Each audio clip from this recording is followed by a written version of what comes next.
बुलेटिनमध्ये काय नेमकं पुढे खास आहे आपण श्रुतीकडनं जाणून घेणार आहोत. श्रुती, राज्यभरामध्ये आज गणरायाचं आगमन झालंय. घरोघरी बाप्पा विराजमान झालेत. आपल्या राजकीय मंडळींच्या घरी सुद्धा बाप्पा विराजमान झालेत आणि आपल्या मनातल्या इच्छा पूर्ण व्हाव्यात यासाठी आपल्या नेते मंडळींनी बाप्पाकडे काय साकडं मागितलंय ते आपण बघणार आहोत. तेव्हा आपण पाहूयात नेते मंडळी बाप्पाच्या चरणी काय प्रार्थना करतायत. श्री गणेशाचा आशीर्वाद हा सर्वांना प्राप्त हो अशा प्रकारची श्री गणरायाच्या चरणी मी प्रार्थना करतो आणि गणरायाला ही पण प्रार्थना करतो की पुढच्या वेळेसपासनं तुम्ही सगळे अधिक ऑर्गनाइज होऊन कमी दंगा कराल. या राज्यातला बळीराजा शेतकरी आपला अन्नदाता सुखी झाला पाहिजे.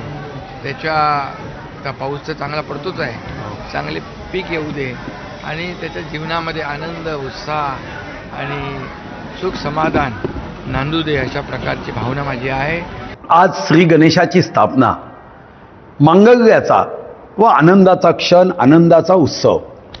मी श्री गणपतीच्या, श्री गणेशाच्या, श्री सिद्धिविनायकाच्या चरणी प्रार्थना करतो की आम्हा सर्वांना उत्तम काम करण्याची शक्ती दे. महाराष्ट्राच्या दीनदुर्बल, शोषित, पीडित शेतकरी, शेतमजूर, गरिबांचं कल्याण करण्यासाठी आम्हाला सर्वांना सद्बुद्धी दे. मला ह्या वर्षात ते 1.5 वर्षामध्ये पूर्ण करायचे आहेत. मोठ्या प्रमाणात एस टीच्या बसेस आपल्याला विकत घ्यायच्या आहेत आणि जास्तीत जास्त सेवा कसा म्हणजे तळागाळातल्या प्रवाशांपर्यंत म्हणजे फक्त गावामध्ये एस टी पोहोचली नाही पाहिजे, तर ज्या ठिकाणी एस टी वर्ग राहतो म्हणजे शेड्यूल ट्राईब राहतो, आदिवासी बांधव आमचे राहतात, तिथपर्यंत आमची एस टी पोहोचली पाहिजे. हे माझं स्वप्न आहे आणि मी ते 1.5 वर्षामध्ये पूर्ण करेल. फार पवित्र आणि खूप सकारात्मक असं वातावरण वाटतंय. बाप्पाच्या चरणी हीच प्रार्थना करेन की पूर्ण वर्ष येणारं सर्वांसाठी सुख, समृद्धी, समाधानाचं जावं. गणपती चरणी एवढीच प्रार्थना आहे की महाराष्ट्राच्या जनतेला आणि देशाच्या जनतेला सुख समृद्धी लाभो आणि येणारे दिवस शेतकऱ्यांसाठी हे सुखाचे राहतील एवढी गणेशजींकडे माझी प्रार्थना आहे. गणेश उत्सवची पहिले तर आपल्या माध्यमातून सगळे भक्तांना मनापासून खूप खूप शुभेच्छा. गणराय सगळ्यांच्या जीवनामध्ये जेवढेही विघ्न आहेत सगळे हरतील एवढीच गणेश रायांच्या चरणी मी प्रार्थना करते आणि आपल्या सगळ्यांना गणेश उत्सवची खूप खूप शुभेच्छा. सालाप्रमाणे आम्ही याही वर्षी गणेश चतुर्थीच्या दिवशी गणरायाचं आगमन केलंय. गणपतीला मी प्रार्थना करतो गणरायाला राज्यातील तमाम जनतेलाही सुखी, समाधानी, समृद्ध गणरायाने ठेवावं.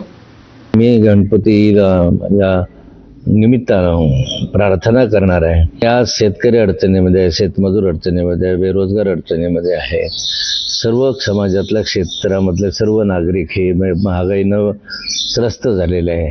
अशा कालखंडामध्ये त्यांना दिलासा मिळावा, त्यांचं संकट दूर व्हावे या दृष्टिकोनातून आम्हाला आशीर्वाद द्यावा. मंगलमय वातावरणामध्ये आम्ही सर्वांनीच गणेशाची पूजा अर्चा या ठिकाणी केली आणि गणरायाला हे साकडं घातलं की संबंध देशाला, आपल्या नागरिकांना, आपल्या जनतेला, बळीराजाला सर्वांना सुख सौख्याचं, निरामय आयुष्याचे दिवस त्या ठिकाणी हवेत.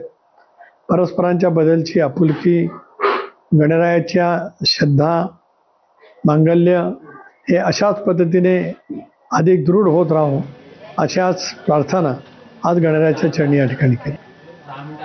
आणि यानंतर आपण जाणार आहोत पुण्यामध्ये मानाचा पहिला गणपती कसबा गणपतीच्या आरतीमध्ये सारेजण सहभागी होऊया. जय देव